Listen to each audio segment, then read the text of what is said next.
सभी को नमस्कार। एडुअन में आपका स्वागत है। आज हम भारत के अंतरिक्ष एजेंसी इसरो में नौकरी पाने के बारे में बात करने जा रहे हैं।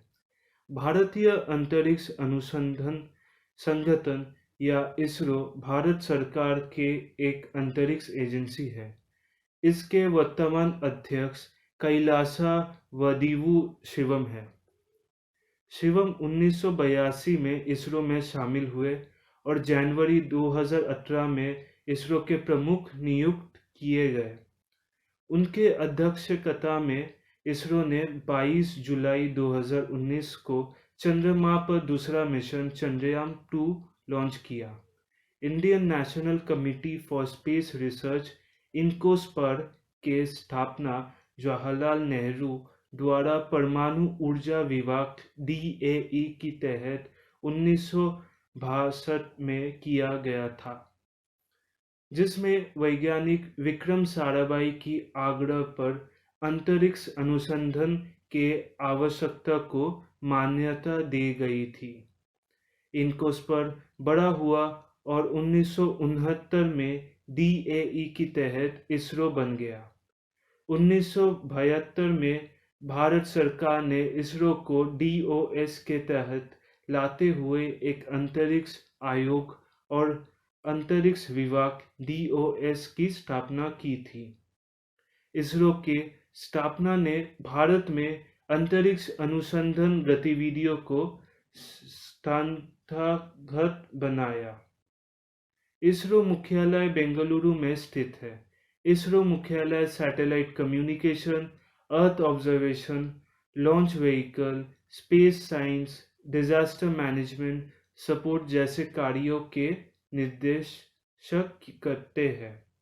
इसरो ने भारत का पहला उपग्रह आर्यभट्ट बनाया, जिससे 19 अप्रैल 1975 को सोवियत संघ द्वारा लॉन्च किया गया था।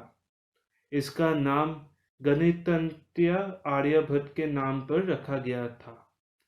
इसरो ने अपने रॉकेटों में सुधार किए और ब्रह्मांड में उसका विस्तार जारी है। सैटेलाइट लॉन्च व्हीकल SLV या SLV-3 एक 4th stage solid propellant light launcher है और 40 किलोग्राम का पेलोड ले जा सकता है।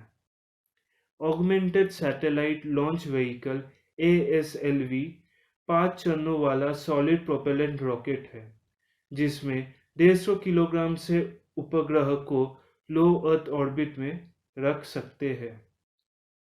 Polar satellite launch vehicle PSLV ISRO द्वारा विकसित एक खर्चीला लॉन्च व्हीकल है, जो भारत को अपने भारतीय रिमोट सेंसिंग उपग्रहों को सूर्य के समकालिक कक्षों में लॉन्च करने की अनुमति देता है। Geo synchronize satellite launch vehicle GSLV Bharat को अपने इनसैट प्रकार के उपग्रहों को जियो स्टेशनरी कक्षा में लॉन्च करने में सक्षम करने के लिए विकसित एक विस्तार योग्य लॉन्च प्रणाली है।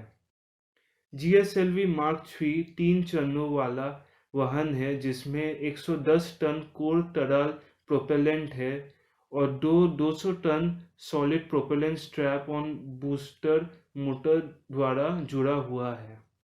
इसरो में नौकरी पाना बहुत सम्मान की बात है और बहुत कम लोगों को इस महान संगठन के लिए काम करने के मौका मिलता है।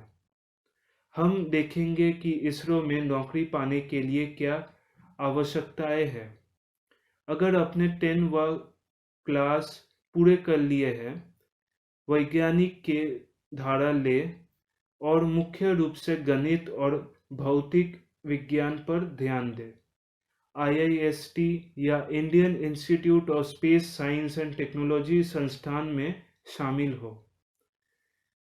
छात्रों को संयुक्त प्रवेश परीक्षा या JEE में प्राप्त अंकों के आधार पर IIST में चुना जाता है। इंजीनियरिंग में BTech या BSc पूरे कर चुके ग्रेजुएट्स के लिए इसरो के SC परीक्षा में वैज्ञानिक और इंजीनियर के पद पर भर्ती किया जाता है। एक उम्मीदवार परीक्षा के लिए आवेदन कर सकता है यदि वह 65% या 6.84 CPGA या CPI के कुल अंकों के साथ ग्रेजुएट करता है। आवेदक के आयु 35 वर्ष से कम होना चाहिए। महिला, SC, ST, एक्स सर्विसमैन और PWD को छोड़कर सभी के लिए आवेदन फी 100 रुपये है। यदि आप वर्तमान में सरकारी नौकरी में हैं, आपको SC परीक्षा देनी होगी। आपको नियोक्ता से नो ऑब्जेक्शन सर्टिफिकेट प्राप्त करना होगा और इस इसरो मुख्यालय को भेजना होगा। यदि आप वर्तमान में एक निजी कंपनी या एक मल्टीनेशनल कंपनी में काम कर रहे हैं, आपको SC परीक्षा भी देनी होगी, लेकिन इस मामले में आपको नो ऑब्जेक्शन सर्टिफिकेट प्रस्तुत करना की आवश्यकता नहीं है। SC, ST, OBC, PWBD उम्मीदवारों के लिए अंक में कोई छूट नहीं है। शुरुआती सैलरी 56,000 प्रति माह से शुरू होता है। यह सारी जानकारी इसरो के आधिकारिक वेबसाइट से ले गए हैं और यदि आपको इसरो में करियर के बारे में अधिक जानकारी जानना है, यह www.isro.gov.in/career पर जाए।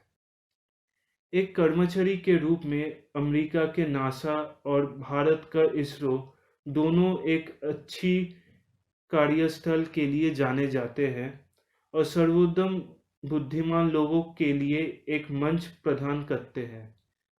हमने नासा को कवर किया है और एक वीडियो में how to become an astronaut और get a job at NASA. आपको टॉप राइट आई बटन में वीडियो का लिंक मिलेगा। इस चैनल को सब्सक्राइब जरूर करें और यदि आपके पास कोई प्रश्न है या कोई सुझाव है तो कमेंट बॉक्स में कमेंट करें। धन्यवाद।